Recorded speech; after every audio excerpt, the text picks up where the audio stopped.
keeping South Sudan's hopes alive. You have just congratulated the MPs for a happy new year.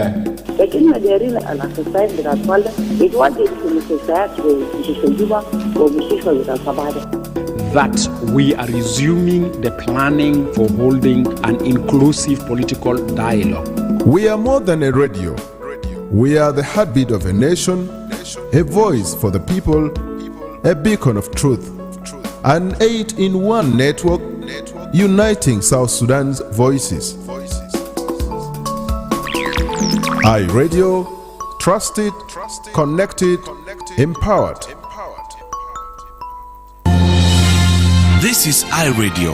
When contributing to a topic on the radio, please avoid statements that may incite or promote hate.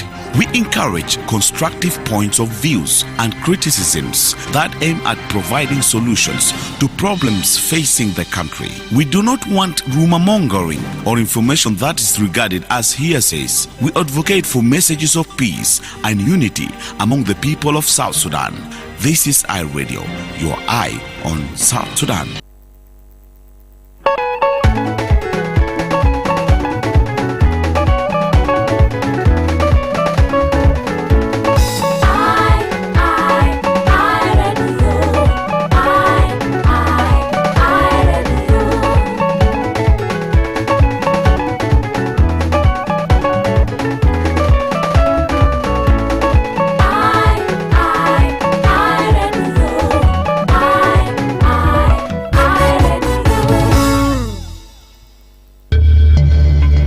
مستمع إذاعة آي راديو، لما تشارك في أي موضوع على الإذاعة أرجوك تفادي تصريحات بتحرض أو بيشجع على الكراهية. إحنا بنشجع نقد بناء وآراء هادفة اللي بتهدف إلى توفير الحلول للمشاكل اللي بتواجه الدولة. إحنا ما دايرين ترويج للشائعات أو المعلومات اللي بتعتبر بأنها شائعة أو أغاويل. إحنا بندعو إلى رسائل السلام والوحدة بين مواطنين جنوب السودان. ده آي راديو، عينك على جنوب السودان.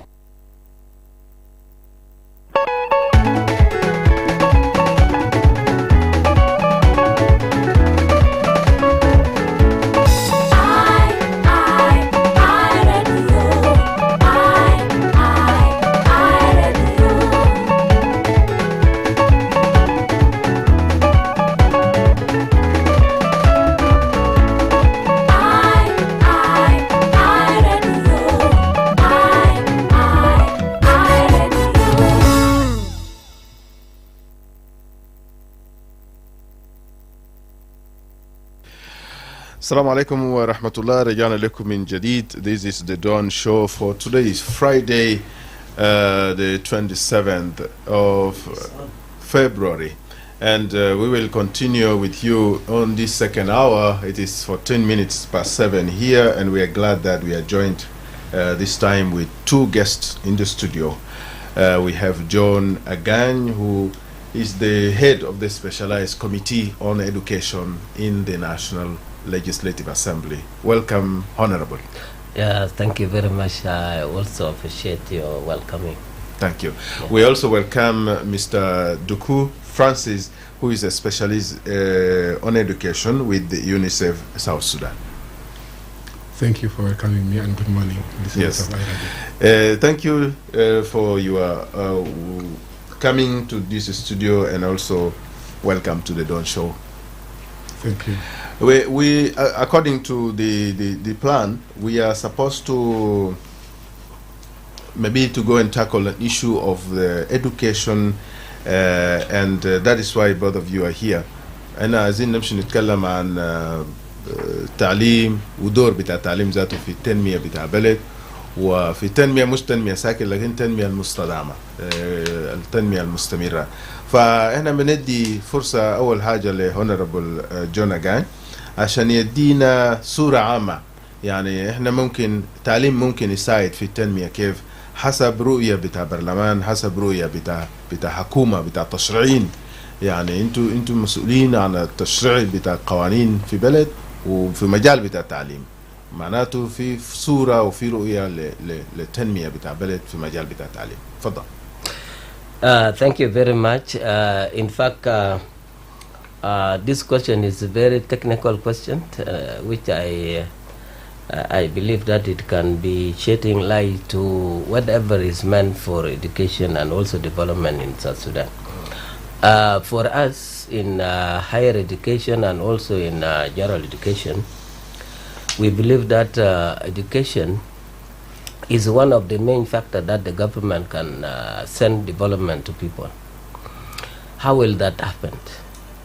It happened in the following way. One, when you have your people educated, definitely your development is quicker than ever. Because well-informed grassroots can also send signal to development. It sends well-qualified people also to government itself. Even government that is led by technocrats is more informed than any other government in the world. And also, at the same time, education play a very great role in people-to-people connection. Like, for example, in South Sudan, we are just a tribal group. We are not yet a nation. Why? Because our mindset is still driven by our ethnic way of life, if I'm allowed to say that. So definitely in South Sudan, we are yet to grow to nation building. And for that matter, education can be considered as one of the vehicles that a government or a nation can use to arrive at many meaningful things in life. One of those is cultural heritage that we have can be inculcated into education in such a way that each and every tribe of the 64 people in South Sudan sees themselves in development through education. And that is why we say national languages can be actually developed so that our education matters quicker. Are they now implemented? Well, I'm coming there. Okay. I'm coming there. I think you need to be patient a little bit. In fact, our government is running short of the three following important things. One, we are not investing in education as such, because the only money that we put to education is 15% from our GDP, which is, for me, is minimal. It's not even up to the maximum. So our big problem is investment in education, which I call actually it is a great shortcoming for the government. That is one. Another thing which is very, very important is the question of security. Because, you know, if you want to educate your people, you cannot educate them when they are fighting. You cannot possibly bring that development, especially human development, to people when they are still fighting. So there must be some tranquility and peace among the communities so that the government can come with a development, and especially human development, which is very important. Okay. Number three, the equitability of our GDP, which is the national growth wealth that we have in South Sudan. I was one of the people who has been fighting in the last 15 years in the National Assembly for the education to have a meaningful account or meaningful amount allocated by the government to education. I was saying, and it was not actually, it was rejected. One of the few members who were saying that general education should be given at least 30% of our national growth wealth. So that, because we are beginning in education, almost we are at the scratch. We are almost beginning from nowhere. So investing in education means the government must allocate some amount of money, some meaningful amount of money, so that education can be a grassroots-based development. That is one important aspect which, in fact, all of us should actually work for. And higher education, because also higher education is more or less beginning from nowhere also. Like, for example, Juba University, which is our most important university that we have, important institution that we have in the country for our youth. It should be given at least that general education, higher education should be given 20% So for me, I was saying that at least let us have 50% faith to education so that we have a better education in South Sudan. Education has to be made attractive to our people. And instead of sending our population to the neighboring countries, especially East Africa and then overseas, why don't we make our educational system attractive in the country so that our population are educating back home? Okay. They are educated in the country. Yeah, thank so you. In fact, generally, we are in a great hot soup that we need actually. I can feel the tone. Yeah.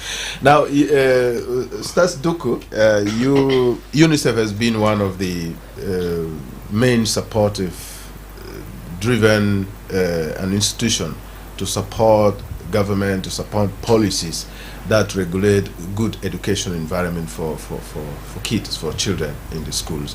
What has been the role of UNICEF so far in supporting what Honorable John Aganyo just said in South Sudan, in terms of curriculum, in terms of development?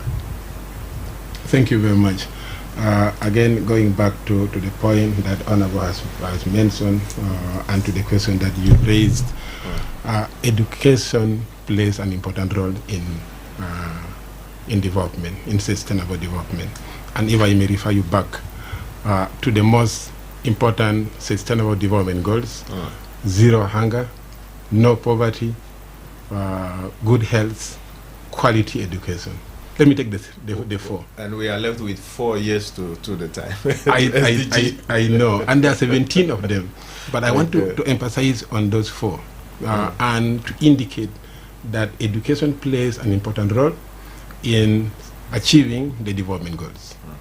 Education is a key contributor, and we're talking about quality education. And so what that means is that we have to achieve quality education for us to be able to achieve the sustainable development goals. So it places education at the center of development. And now coming to your point, UNICEF has been playing an important role in the sector, and of course we do beyond the sector, but I want to restrict to the sector. We do both upstream, which is policy development and policy work, and we do downstream, which is service delivery. On the upstream, we have worked with the National Ministry of General Education to both develop laws, but also to ensure the laws are implemented. We had worked together to finalize the now current curriculum, which is being implemented. We are supporting the delivery of those curriculum materials to the schools. We have a continuous professional development approach that is supporting the teachers to be able to implement the competence-based curriculum in South Sudan. We have worked on different policies, including what Honorable mentioned, the national language policy. Currently, we are reviewing the learning material policy, and many others that will be going, Honorable, to your table, and hoping that those would be passed by Parliament so that they can be implemented. But then downstream, it's both important to note that we have education in emergencies linked to what Honorable mentioned in terms of the emergencies, in terms of the conflict. There are a number of children across the country that are being displaced, that are feeling unsafe, and so we do not want those children to remain uneducated or to miss education. So we have approaches where we're using to support children who are in dire situations like that, including alternative approaches such as alternative education, such as radio learning, where we are using radio for children who are unable to go to classrooms, including even during situations like flooding. Actually, the radio programming came up during COVID, and we continue to use it now because we see it relevant for children who feel unsafe to go to school. We are in the whole country, but I want to emphasize that as much as we're doing our best together with government and partners, the challenges remain huge, very, very many. And I don't want to go to that, but one of the most important is what the Honorable already mentioned about the fact that there is very limited investment in education, and as a result, children, not all the children are going to school. You may know that we have up to 2.8 million children that are out of school, and that number cannot be taken to school with the limited investment in education, both internally but also by the donors. Thank you. This 2.8 million is the whole country? Yes. Okay. Honorable John, I know you have been crying within the parliament for reforms and for, you know, putting down policies and passing policies that would really lift the education process in the country up. Would you like to share with some of the few challenges that you face on your table, and as well as what you hear also from the states, from the community within South Sudan? Well, I think that question, I like that question for one single reason, that, you know, with our life that is already coming out from war, you could even say the effect of the war, which we came out in from 1983, after 2005 we get a stoppage, and then immediately after we raise our flag, we start another war, which was unnecessary war.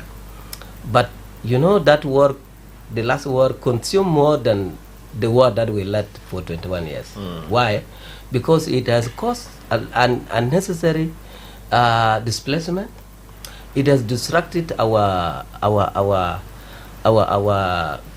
resources, let me say, because government need to define itself from rebel, and rebel also need to mobilize whatever can be harmful to the government so that they can also gain momentum and so on. So one of the challenges that we have is security. And of course, security as such is actually a very big word that people, when you hear the word security, people thought of guns and fighting, which is not the case in some cases. Security also may mean that you are hungry and you have no food. Yeah. And if you have no food, of course, this is definitely food insecurity. And which is more dangerous than even the war that we led with bullet. You know, that is one challenge, number one challenge. Number two challenge, which I also believe is a very, very important point to tackle by the government, is a question of agriculture. Agriculture is actually giving us chance to development in such a way that if we have food on the table, it will minimize crisis in the family. It will even minimize crisis with the individuals who are actually actors in the government and also in the social. And it will also minimize even our expenses in the market.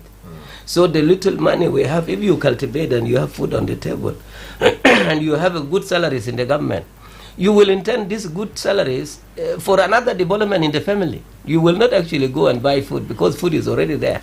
So our big issue now next to security is the food insecurity, which is very, very important, and it could be tackled by having a meaningful agricultural schemes. And by the way, we have them already. We need just to excavate. We need just to put in money, so that in the next morning we have food. Take, for example, Anzara rice scheme, Anzara scheme, which is actually a very, very good, and by the way, all of Western Equatoria can be the food basket for the East Africa community, not even for South Sudan. Take Awil, which has the rice scheme, which is well studied, and it is well planned. If we were actually to put only one single amount of money, which is a little bit meaningful, in the next coming year, we don't have problem. We have food. We will secure that. We have secured that. We have just only a matter of planning and bringing in also the contributor who knows actually how to plan in agriculture. And we have our counterpart who can actually supplement that. So in fact, we have these two main issues. The question of insecurity in the country, people are fighting, and then also the food insecurity, which is lacking agricultural support in our country. So definitely these two will actually drop us to education being ignored at some points. And education is very important for two good reasons, according to me, because as an educationist, I'm a professional teacher. Now, as a teacher, I have also to shape the mindset of the learners so that the nation itself get the civic education, get patriotism. Because patriotism, if you educate your people in civic education, lagging their country and what should be the culture and what should be the connection, and this is implemented in the national school as we have before. I studied in national schools. So definitely I was a national figure at some point when I was still at the very initial age.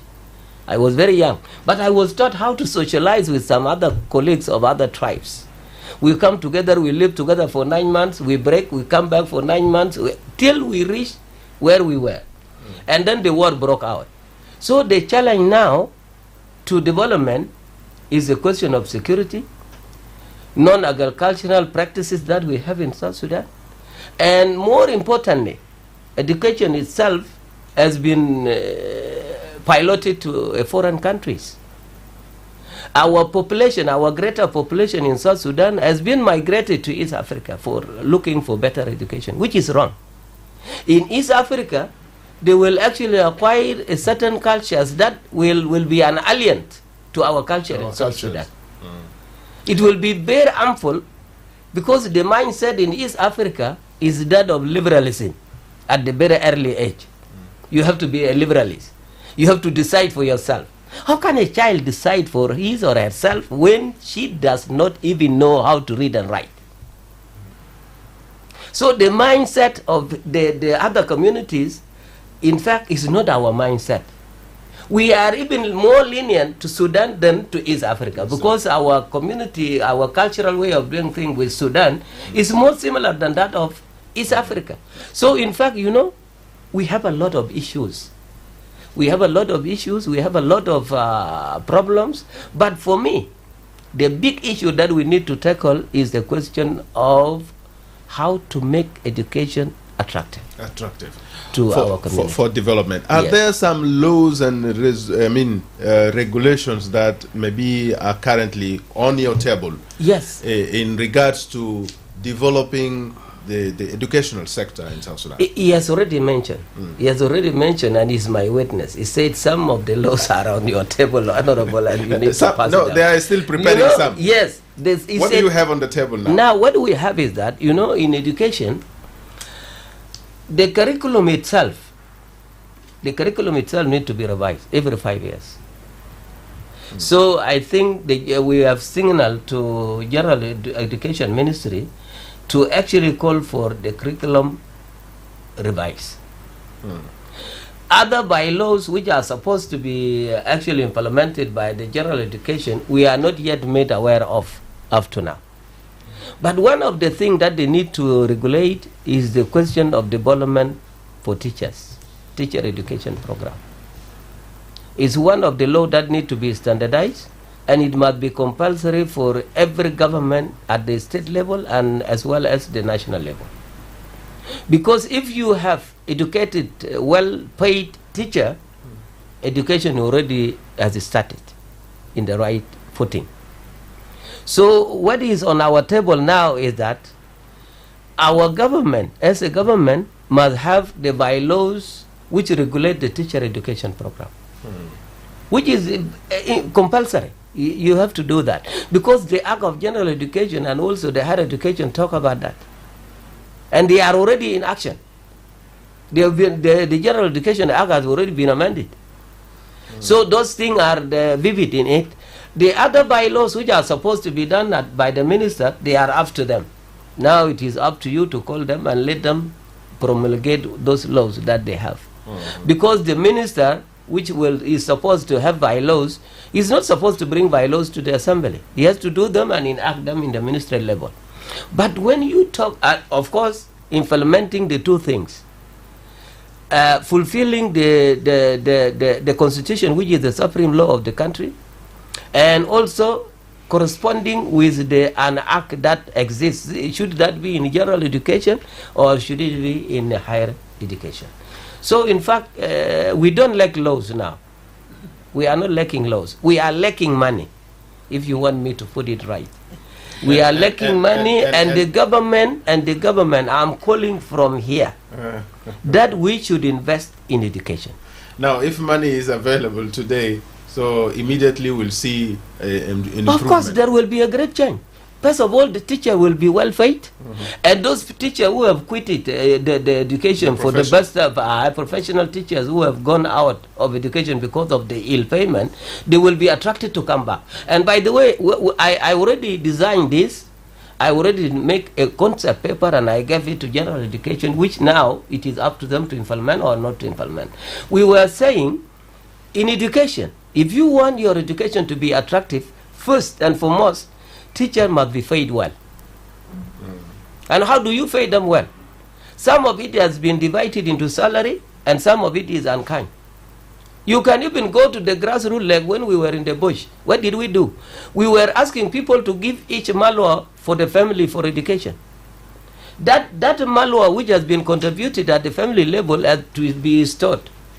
And then during the scholastic year, a teacher will receive a sack of zura, which is an added advantage. It is a very good advantage. And then with the little money that he gets, he's not worrying about the food in his house. Okay. The food is already there. So we were saying that let even the teachers who are who are teaching in Juba should be paid less money than the teacher who are teaching in the belly. Teachers who are teaching in the belly should be given more advantage, because for them they are disadvantaged. They don't enjoy luxuries like we enjoy in Juba.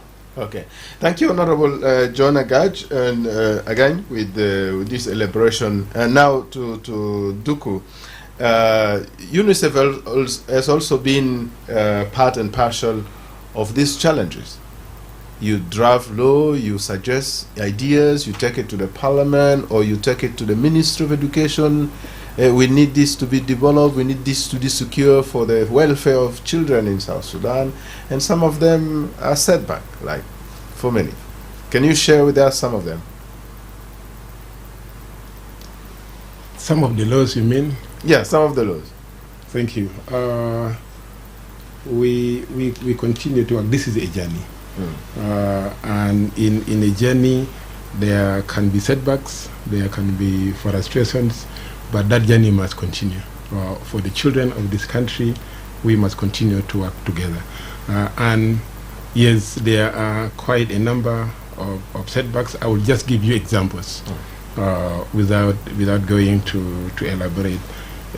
In 2012, also the National Ministry of Education developed the National Education Material Policy, and that policy enhanced the proper utilization of curriculum materials, and particularly textbooks.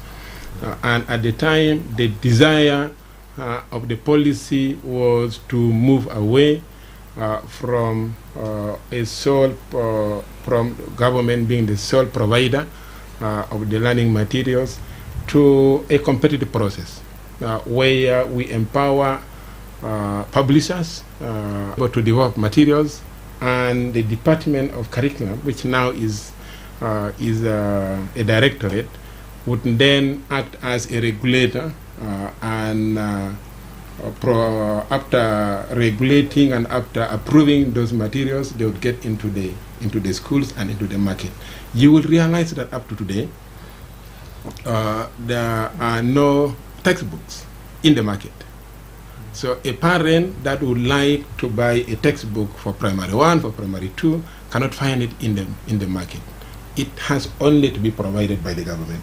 And you can imagine that we are struggling with resources, and we are unable to provide the textbooks for all the schools, and particularly even for private schools. This is something that the government could leave the private sector to support, and it's not happening. So this is just one example where we could direct resources for other priorities and allow the private sector to contribute to education. If you go across the board in many countries, you discover that publishers produces the books, the government regulates, and if the books align to the curriculum, they are approved by the government, and they will then be circulated and be used by the schools. So I just want to give you that as one simple example. Another example is in national languages. Indeed, our policy in South Sudan is that all local languages are national languages, and they must be developed and used. And the national language policy require that the national language of that indigenous location is used in the schools. If you go now to the schools, you'd find the reverse. You'd find that national languages are almost not in use in the schools. So there is also an issue, and I agree with the Honorable that we have the laws, and one other challenge is the implementation of those laws. So ensuring that we enforce the usage of national languages in school is important. We are now working to support foundational literacy and numeracy, and the emphasis is both on national languages. Children have to be literate in the language that they know before they move to a foreign language. So this is something that I can share as second example to some of the challenges that we encounter along this journey. Okay, thank you so much. Let's go for a short break, and we'll be back shortly.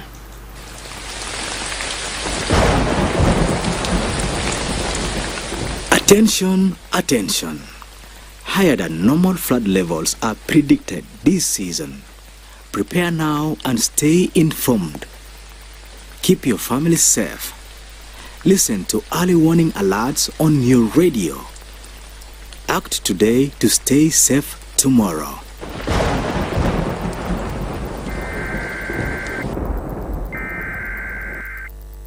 This message is brought to you by the Ministry of Water Resources and Irrigation under the Regional Climate Resilience Program for Eastern and Southern Africa with funding from the World Bank.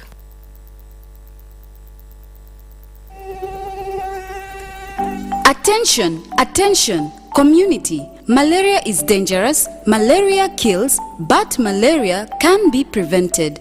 The Ministry of Health, UNICEF, and partners are bringing long-lasting treated mosquito nets to your homes through a door-to-door distribution campaign. These nets are for your protection. Remember, long-lasting mosquito nets are not for sale. They are free and clearly marked. Too many families receive mosquito nets but do not use them every night. Sleeping under a mosquito net every night protects children, pregnant mothers, and their unborn babies and parents from malaria. To keep your net effective, tie it up or fold it during the day, keeping your home tidy and your net in good condition so that it protects you for many years. Remember, do not wash your new net before sleeping under it. First hang it in the shade inside your house for at least 2 to 3 hours to air out the chemical. Wash your net only when it is dirty, not more than 3 times a year, and always dry nets away from direct sunlight, bushes, and fences. If you see anyone using the nets for fishing, farming, or selling, report immediately to your local leaders or health workers, or call the toll-free number 6666. Protect your family, protect your children. Every night, sleep under a mosquito net.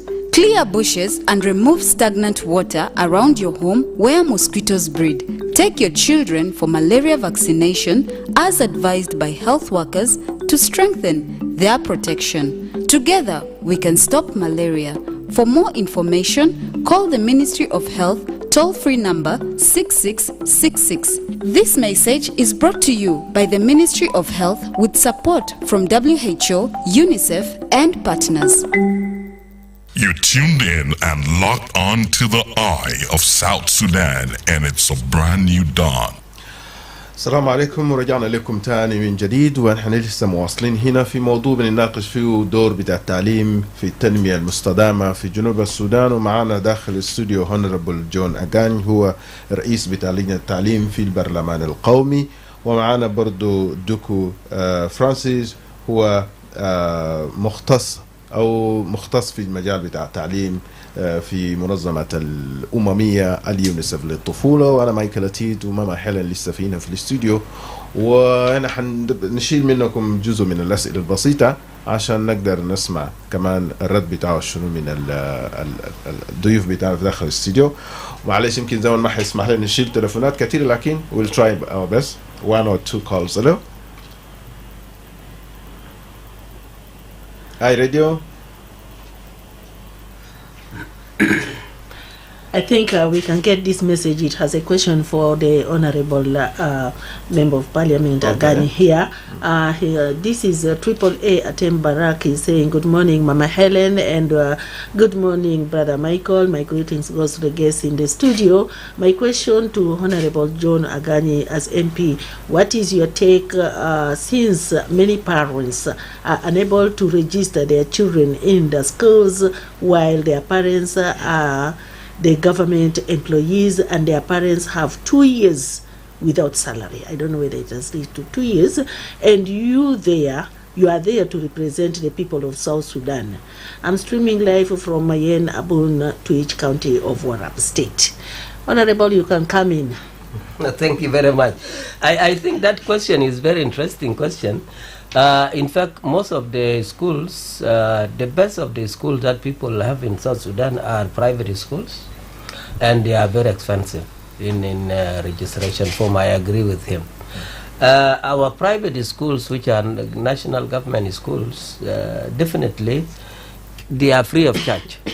According to the policies of our government, they are supposed to be actually free of charge.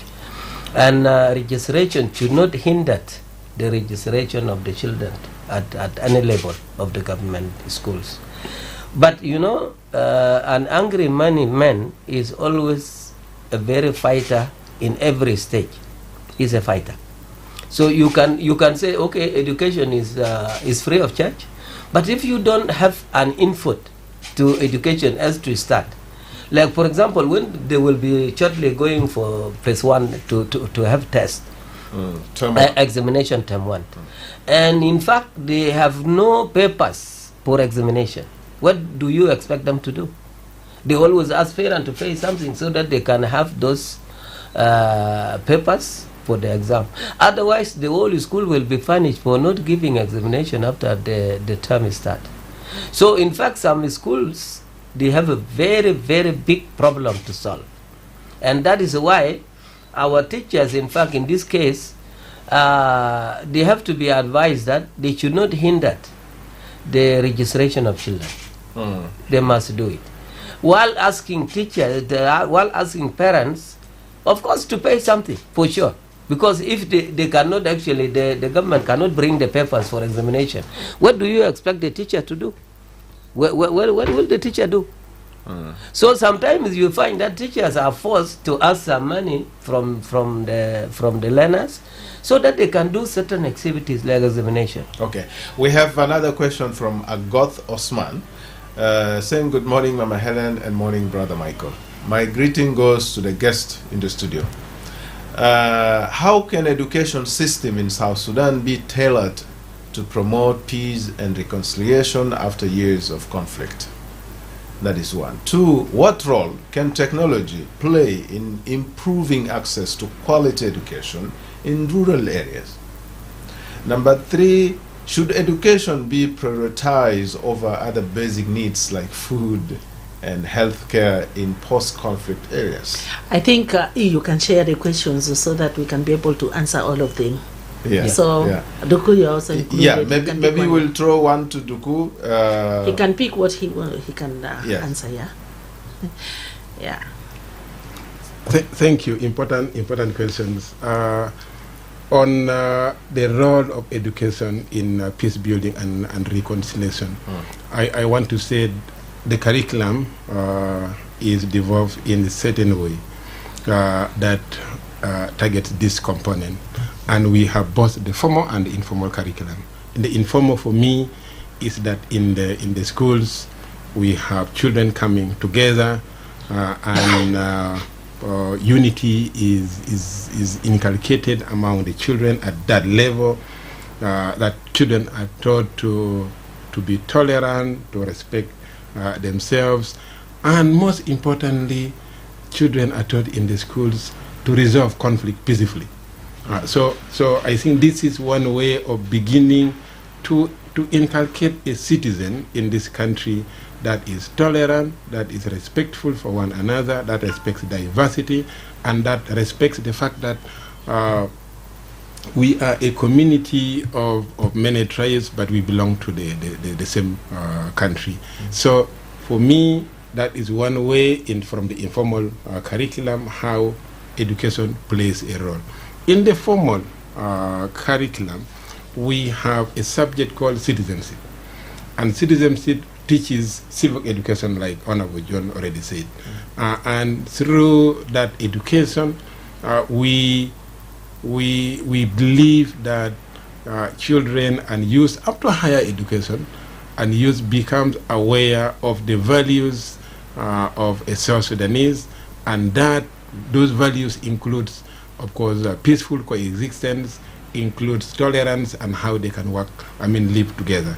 So education certainly plays a big role, and getting a child to educate to a school alone is enough for these values to be inculcated in the child. The second question about the technology. Technology, exactly. The National Ministry of General Education right now is doing, together with the support from UNICEF, is doing what we call digital landscape analysis. And this question is timely because what we're doing with that analysis is to understand the context in South Sudan and how we're going to use technology to support learning.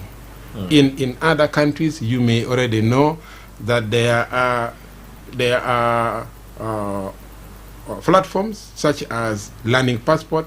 Learning Passport is a platform that enables children to use even mobile phones to learn. And it's a solution for both the problem that we are talking about, that teachers are not motivated, that teachers are not in the classroom, but also it's a solution for instances where, like he's mentioning, in the rural areas where access to education is an issue, where schools are far, where it's not safe to go to schools, we can use technology.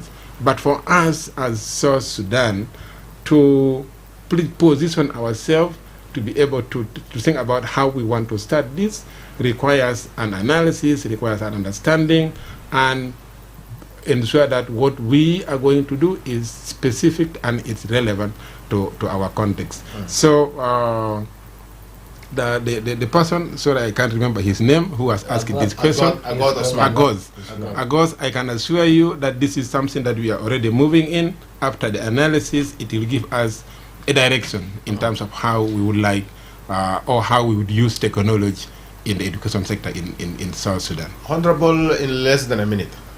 Yes, of course, let me mention, as he said, as a member of parliament, I'm supposed actually to lobby the government to bring services to people. That is my basic roles.